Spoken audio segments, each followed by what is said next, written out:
What's going on, everyone? Thank you for coming to watch. So I've got an update for you guys on these two major hurricanes that are getting dangerously close to the United States. One in which we're going to be focusing on for most of this video is Idalia. You've probably heard about Idalia by now.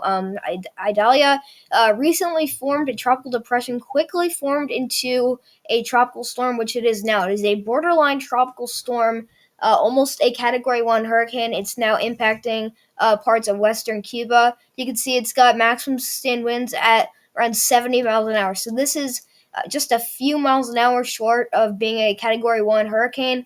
As for now, it's got a minimum central pressure of 987 millibars, so it's a very, very strong storm. We've got very slow movement northward at around 8 miles an hour.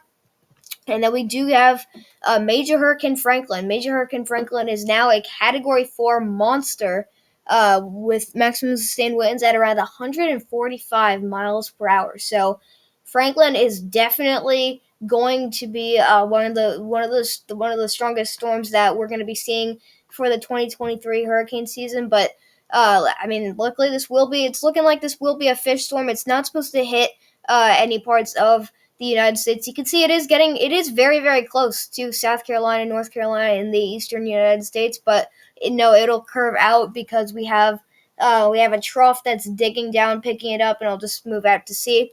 It will potentially impact parts of Bermuda. I don't think it's going to make a direct impact on Bermuda, but you could definitely get tropical storm conditions out there for sure.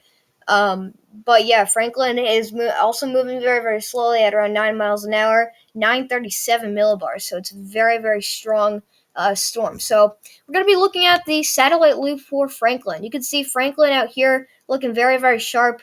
You've got a lot of convection around the center of the storm. Look at this eye. This eye right here is beautiful on Franklin. You also got a lot of rotation out here. You can see clearly that there is an eye wall. But there is a very, very big area of moist air in the closer to the center of the storm. You can see where the eye wall is in this black and this pink and stuff.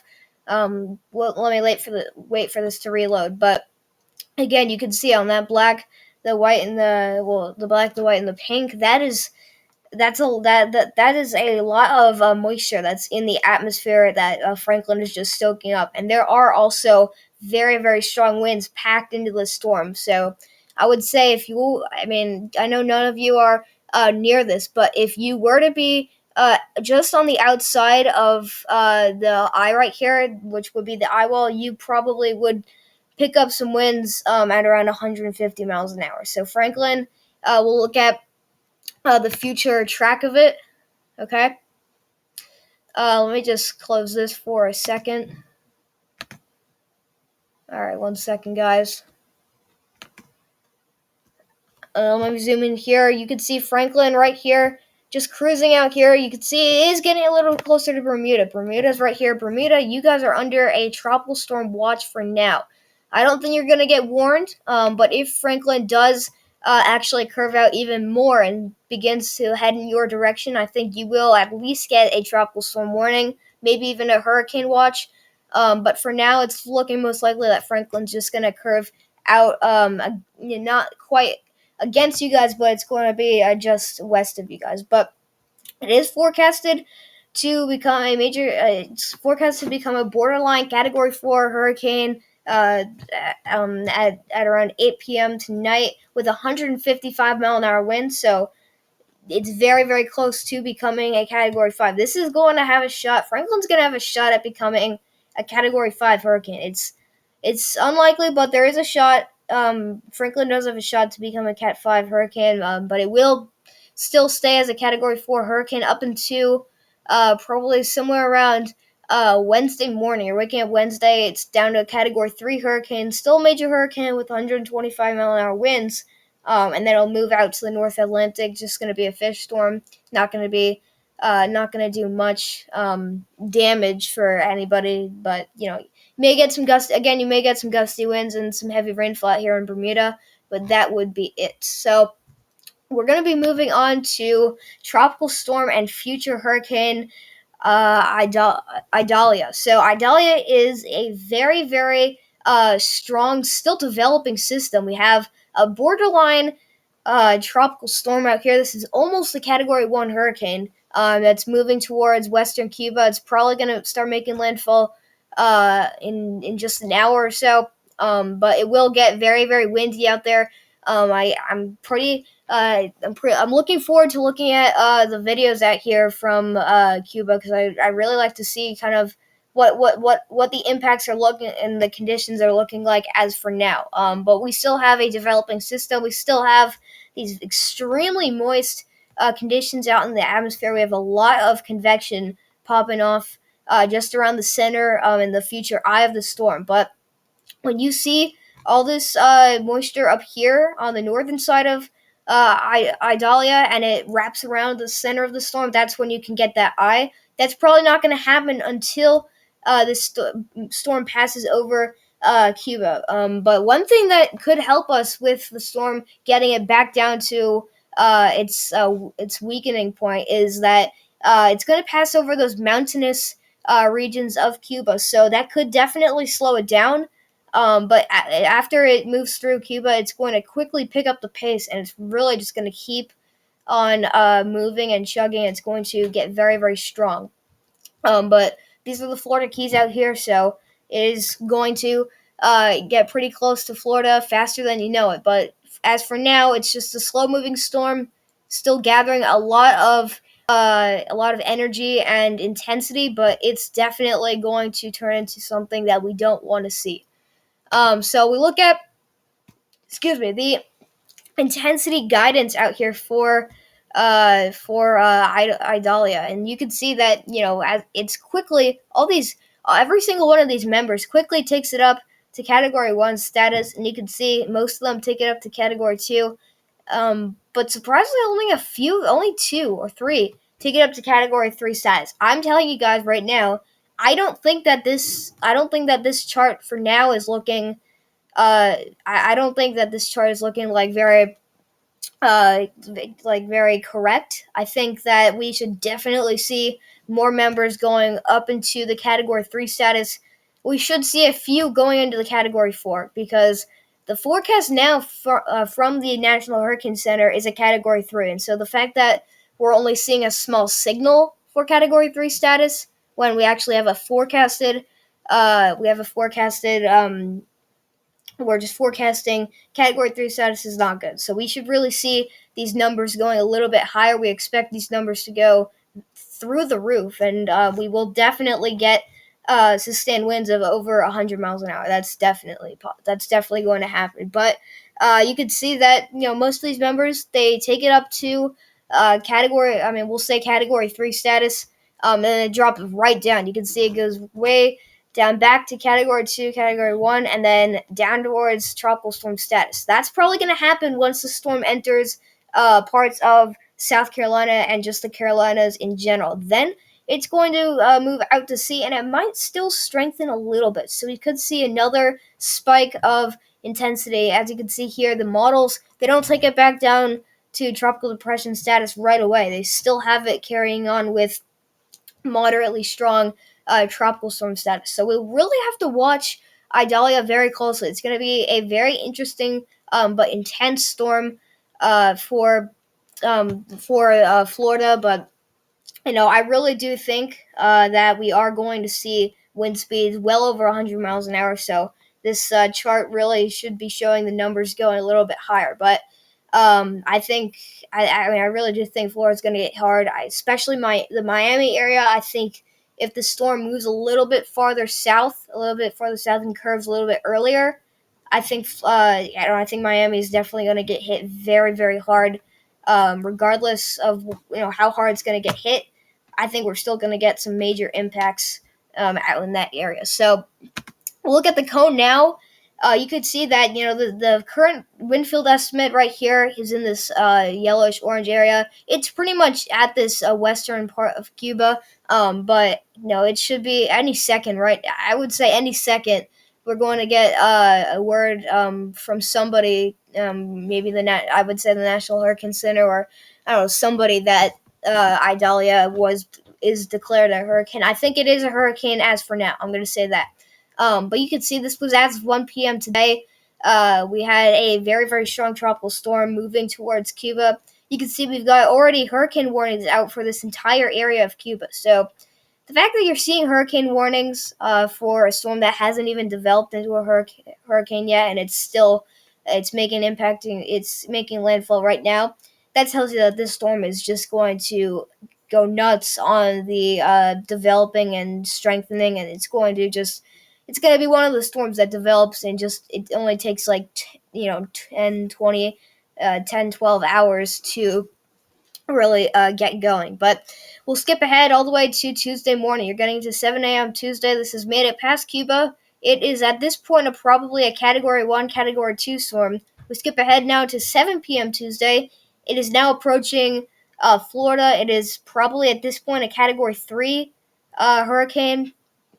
Well, I mean, Category 2. It hasn't become a major hurricane yet, so it would be actually a Category 2 hurricane, and it's not going to become a major hurricane until probably around 7 a.m. Wednesday. So you're waking up out here in Florida in Wednesday, and you're looking out the window, and it's the windier than you've ever seen before, especially for those residents in Florida that just literally just moved.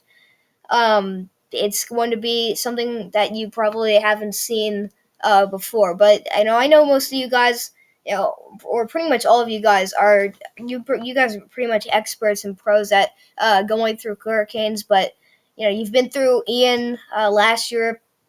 Ian was really, really, really bad. It's definitely not going to be as strong as Ian, but it will kind of feel like Ian once the storm really makes landfall. But for now, the storm hasn't even become a hurricane, and we already have hurricane warnings up for this area of Florida. I believe it is including Miami. I think Miami actually is in this hurricane warning.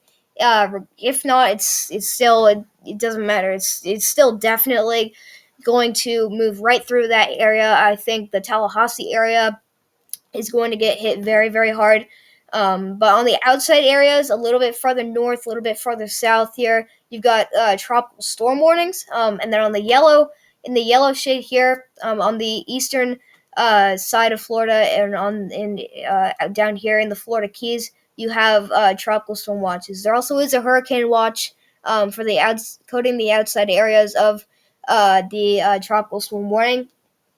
I think this area, sooner than later. I think this area right here in this blue and this pink, you guys will be under that hurricane warning pretty soon. But that's going to be pretty much it for the cone. So I'll actually look at the rest of the cone for a few more minutes. But again, I think that I would say even if you're in anywhere in northern, central, even down to the southern panhandle of Florida, in the Tampa Bay, in the Tampa Bay or the Miami area, you guys are going to get hit very, very hard by number one, some very, very gusty and damaging winds, especially if you are in the cone of this.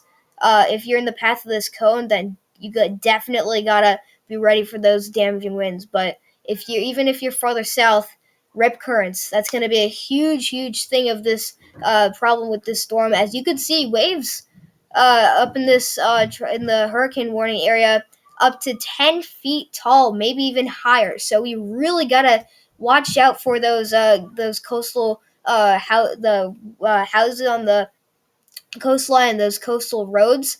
They are going to get flooded. I think we will see a lot of damage, especially from uh, just the storm surge out there. It's going to be very, very dangerous, and it's going to be very, very high. But rip currents for sure. You're going to get massive swells from the storm, and it's going to be very, very scary. But this storm moves through northern Florida, continues moving into the southeast. You get southeastern Georgia in the picture. By 7 p.m. Wednesday, it's a tropical storm. This is still probably, I would say that this point may get upgraded to a hurricane, but it will definitely start weakening dramatically after it moves through Florida. It's a high-end tropical storm moving through southeastern Georgia, now going through South Carolina and North Carolina. Still a tropical storm all the way into Thursday morning, and then this moves off the coast, where we have that cone of uncertainty. Bermuda, you guys are also in that cone. So Bermuda, you guys might get spared twice by some very very strong hurricanes. But it's looking like Idalia might actually impact you guys a little bit, somewhere around Friday or Saturday. So I would say even as late as Sunday, you guys could start seeing those impacts. But I would say that we really just got to focus on this cone of certainty out here. The forecast for now. So those areas out in Florida and in Cuba that are definitely going to get hit by the hurricane. So we look at the storm surge map. This is just focused on Florida. I want to show you guys this because this is what is concerning most of the weather forecasters out in the weather YouTube community. What we're seeing here is really not looking good. We see Anclote River. I don't know if I'm pronouncing that right.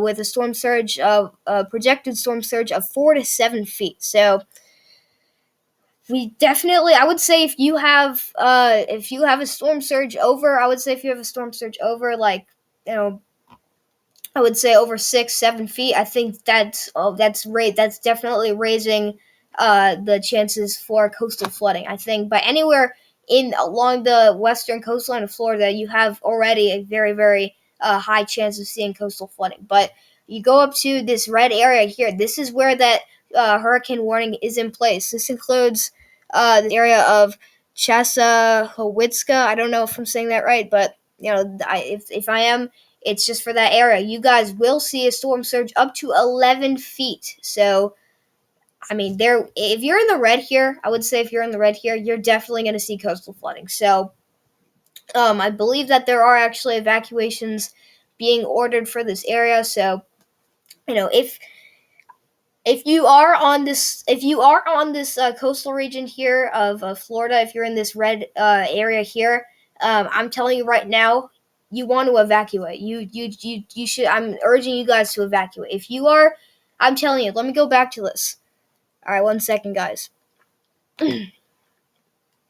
Um, Again, but if you're in the red zone right here, if you're in the red zone, where you see the storm surge up to 11 feet, I'm urging you guys to evacuate. It's not that, it's not that it's more than me wanting you guys to evacuate. It's that you have to evacuate. It's physically too dangerous to be living in this area when the storm is happening. It's gonna be the combination of life-threatening damaging winds, and also life-threatening storm surge all coming together.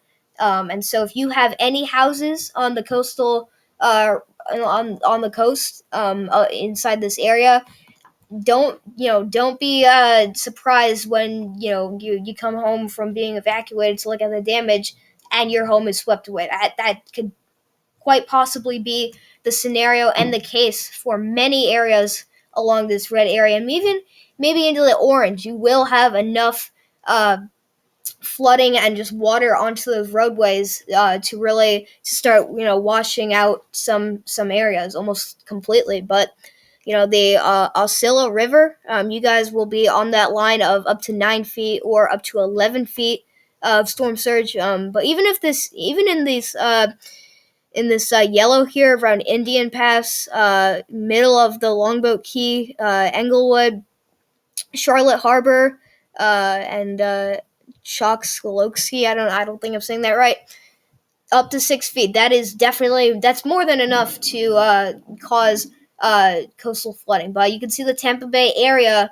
You guys so far are forecasted to have storm surge of around 4 to 7 feet. So this is going to be something that's going to be changed. I think once the storm gets a little bit closer to Florida, we will see some of these numbers go up, and some of these areas will get spreaded out. So I think,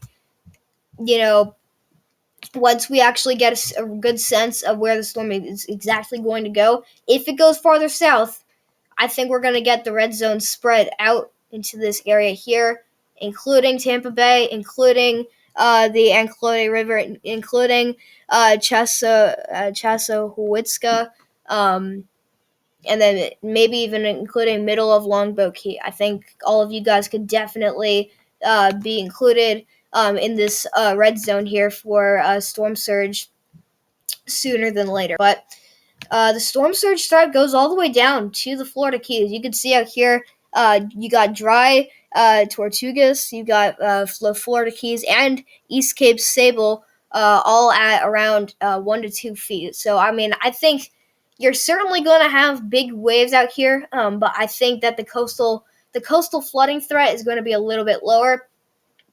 Although, if the storm goes a little bit farther south, we'll talk about that if it does. But if it does, we will actually probably see some bigger waves, at least maybe even some more a bigger chance for coastal flooding. But we'll look at the rainfall amounts for Idalia. This is kind of going to be mixed in with the storm surge. So you're not only going to have the water spilling into the streets because the waves are so high, you're also going to have some flooding downpours out here. So you can see that this big swath of this orange here, this orange zone, these are rainfall amounts of anywhere to 6 to 8, maybe even 10 inches of rain. Just outside of the Tallahassee area, just east of the Tallahassee area, and then also just west of the Jacksonville area, you could have rainfall amounts up to 6 inches. This also goes up into South Carolina and Georgia. You can see Charleston, South Carolina, about 6 inches of rain. Wilmington, North Carolina, Hatteras, North Carolina. Both of you will actually see around 6 to 8 inches of rain. As for now, this will definitely get updated. There will be some changes with this, but for now, this is the current rainfall amount map for you guys being impacted by the system. But you can see the Tampa Bay area. You guys could definitely expect at least 6 inches of rain. I think this could definitely get changed to the point where you see maybe 8 inches of rain. But even these red areas. I mean, I know they are off the coast. But the fact that we are actually seeing some red areas showing up here shows that the storm definitely has the potential to cause life-threatening flooding and just a very, very bad scene out there, especially for those coastal regions of Florida. So we're going to be moving on to the HWRF model for Idalia. So we're going to be looking at just the future, kind of the future run and path of the system. We're going to be looking at the details on its characteristics and rotation. Excuse me. You can see that this quickly gathers strength as it impacts parts of extreme western Cuba. It's now a 991 millibar tropical storm out here, and then pretty much, I would say when we get to this point, it'll probably be a hurricane. So I would say by tonight, this will be a Hurricane Idalia. It moves north of Cuba, and it quickly gathers strength. It's down to a 989 millibar low pressure hurricane. And then here it goes. It quickly, very, very quickly gets going. But look at all this leftover rainfall. I mean, this is a very, very big area that's going to be receiving rainfall amounts up to 5 to 10 inches of rain. I think that's definitely going to happen, especially across the western portions of Cuba. But I mean, you're probably going to be waking up tomorrow morning in Cuba, and it's still raining like cats and dogs out there. There's going to be a lot of coastal flooding for those areas along the coastline of western Cuba. And so we continue watching the storm pull out. It's a 964 millibar hurricane. At this point, it'd probably be a Category 2 hurricane. Gets down to 953 millibars. Let's see how far this gets down. 946. At this point, it is just every single hour, it's getting stronger and stronger and stronger. But I mean, look at this eye we've got here. This is a beautiful rotation out here. There is a slight opening and gap out here in the southwestern part of the eye wall, or not quite the eye wall, but just southwestern part of the storm. Here it goes. It's a 936 millibar low pressure storm. At this point, it's too strong to have any openings. I mean, at this point, this is just when it's going to be pretty much at its peak. This is around 5 a.m. What would this be? This would be Wednesday. I guess this would be 5 a.m. Wednesday. So you're waking up Wednesday in Florida. Here you go. You got a lot of rainfall falling already along the intercoastal regions of western Florida, Tallahassee area. It's raining like crazy. We're getting to 11 a.m.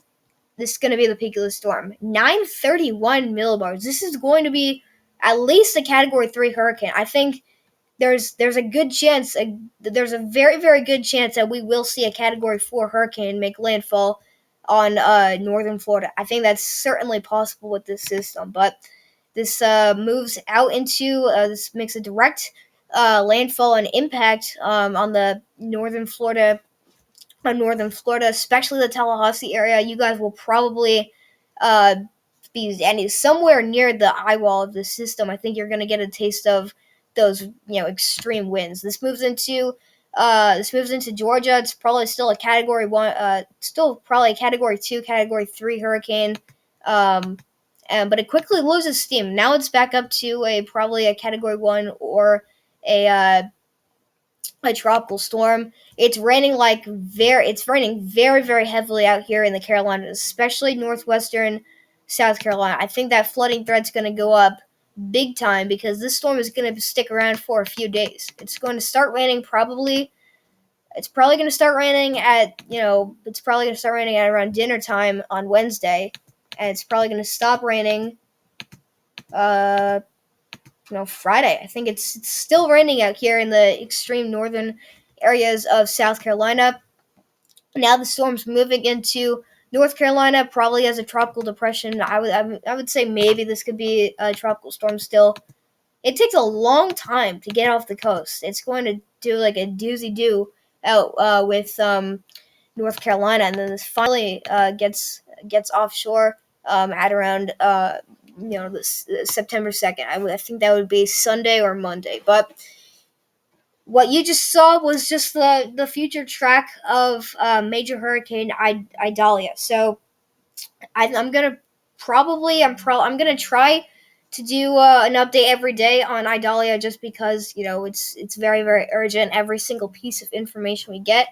But I just want to show you guys that we are not messing around. I mean, Idalia is not messing around for those areas in the southeast. I really think that we could see some definitely. Well, we're certainly going to get those life-threatening impacts, but I think we could see almost catastrophic damage out for this area. So we really got to continue watching the system every single day, every single minute, and see how strong it gets, where it's going to go exactly, and what impacts it will bring. Okay, and then for the last part of the update, we're going to be looking at our future wind speeds. These are our sustained winds. So these winds you see here, they are in knots. The way to convert knots to miles per hour, you basically just add 5 to 10, anywhere between 5 and 10 units of wind to our total here in knots. So 62 knots is around 70 miles per hour. So this is we're just going to get started with where we are now. So this is going to be the scene at around 5 p.m. This is around dinner time today. You're starting to see those stronger winds approaching 70 miles an hour on the eastern side of the storm. Now moving through parts of western Cuba. This is probably this is probably going to be when this is probably going to be this is probably going to be when it's a hurricane. It's got max sustained winds at around 70 miles an hour, so this is pretty much a borderline tropical storm hurricane. Moves off the coast of Cuba, 989 millibar low pressure storm here, and then it starts gathering a lot of moisture that's in the atmosphere. There is almost zero wind shear out here in the Gulf. The Gulf waters are very, very hot, so it's just there's so many things that contribute to the storm getting this strong, and so that's why we're seeing this this entire this just massive area of intensification with the storm. So we're getting into 5 p.m. Tomorrow. So we're getting around dinner time tomorrow. It's now approaching western Florida with max winds at around 95 miles per hour. So this is a category. It's probably a Category 1 hurricane. And then at this point, this is probably going. At this point, let me go back here. This is probably going to be a Category 2 hurricane right here. Okay, you see that gap in the southwestern eye wall here? That's where you could have a little bit of room to breathe for the winds. But notice how we jump from probably a Category 2 to Category 3 hurricane. We see that gap filled in almost immediately as the storm is now a 945 or 946 millibar hurricane here. And we see these whites and these pinks. These are sustained winds at around 115 miles per hour. It continues getting stronger, now down to 934 millibars. Okay, so far based on the HWRF, we've got maximum sustained winds at around 107 miles per hour, and then this is going to be the strongest point of it, 931 millibar hurricane. This is almost down to the 920s. Okay, if this is definitely going to be the strongest point of it. This is the real deal. I don't want any of you to be scared by the storm, but I want you guys to be prepared, and I want you guys to make sure that you know all the details on the storm, and that's why I'm doing this for you guys. So we see here our maximum sustained winds at around 100, 120, 121, 122 miles an hour. So that is definitely a Category 3 hurricane, maybe Category 4 hurricane. You don't know, but the storm finally makes landfall in northern Florida. It's still a 948 millibar hurricane out here in southern Georgia. Continues moving across the southeast. This is probably when it's probably just going to be a tropical storm at Garrett. I mean, you've got maximum sustained winds at only about 50 miles an hour, so it's not much of a storm here. But, it is certainly going to continue producing a lot of rainfall.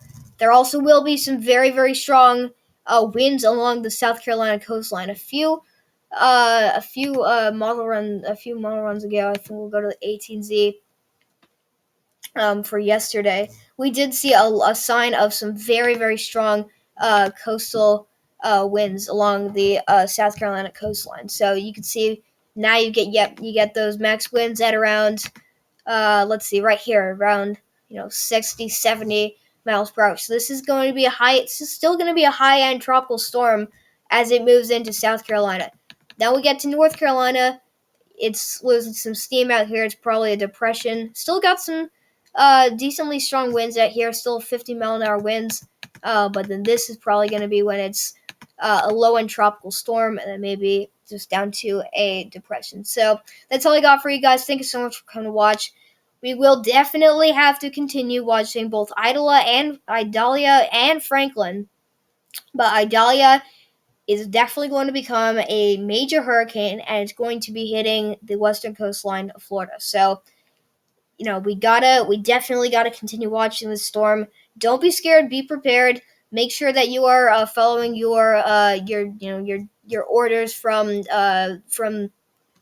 just the government. Just make sure everyone's staying safe. And if you do get ordered to evacuate, just make sure you're ready to be evacuated, and so that if you do get evacuated, that you're ready to leave in time for the storm to be moving into your area when you're away. So again, if you are evacuated, don't be scared. Just be ready, and just make sure that you have an idea of where you're going to stay. Make sure that you're not anywhere near the hurricane, because if you are evacuated, that means that the hurricane it's too strong to live in that area safely. So again, just make sure you're ready for whatever is going to be happening with Hurricane Idalia. So that's all I got for you guys. Thank you so much for coming to watch, and we'll see you guys in the next video.